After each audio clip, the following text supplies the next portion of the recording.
ഉമ്മച്ചി ഓടി വന്ന് ചിയാപ്പി വിളിച്ചപ്പോൾ കേട്ട പാതി കേൾക്കാത്ത പാതി ഓടി വന്നാണ് കേട്ടോ ഞാൻ. അപ്പം ഇതാ കോഴി ചാലി വീണ് കിടക്കണു. അത്ത എടുക്കാൻ നോക്കുന്നുണ്ട്. ഇതാണ് അത്ത. അങ്ങനെ ഒരുപാട് നേരത്തെ പരിശ്രമത്തിനൊടുവിൽ ഞങ്ങളിതാ കോഴിനെ പുറത്തെടുത്തിരിക്കുകയാണ് ഗൈസ്. അങ്ങനെ പുറത്തെടുത്തു. കുറേ നേരമായി കോഴി ചാലി കിടന്ന് കരയാൻ തുടങ്ങി. ആ കരച്ചിൽ കേട്ടിട്ട് അത്ത വന്നാണ് കേട്ടോ. അങ്ങനെ പുറത്തെടുത്ത സന്തോഷത്തിൽ ഹയമ്മളും ചിയാപ്പും കുറേ നേരം പാട്ടുപാടി ഡാൻസൊക്കെ കളിച്ചു. അപ്പം നിങ്ങൾ വിചാരിക്കും ഇത് ഞങ്ങളുടെ കോഴിയാണോന്ന്. പക്ഷെ ഇത് ഞങ്ങളുടെ കോഴിയല്ല, വീടിൻ്റെ അടുത്തുള്ള കോഴിയാണ് കേട്ടോ. അങ്ങനെ കോഴിനെ പിടിക്കലൊക്കെ കഴിഞ്ഞിട്ട് ഞങ്ങളിത് ഇങ്ങനെ നടക്കാൻ ഇറങ്ങിയതാണ്. 3 ചുന്ദരിമണികളും കൂടി ഉണ്ട് കേട്ടോ. ആ കുഞ്ഞാണ് കേട്ടോ അനിയൻ്റെ കുട്ടി. അങ്ങനെ 2 താത്തപ്പെണ്ണുങ്ങളുടെയും കൂടി ഇതാ ഉണ്ണിപ്പെണ്ണ് നടന്നു വരികയാണ് കേട്ടോ.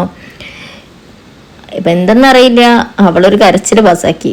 ഈ കരയണതൊന്നും വലിയ കാര്യം, ഈ കരയണത് എന്തിനാണെന്ന് അവൾക്കും അറിയില്ല, കണ്ടു നിൽക്കുന്ന നമ്മൾക്കും അറിയില്ല. അപ്പം അതത്രയേ ഉള്ളൂ. Tata bye bye, see U.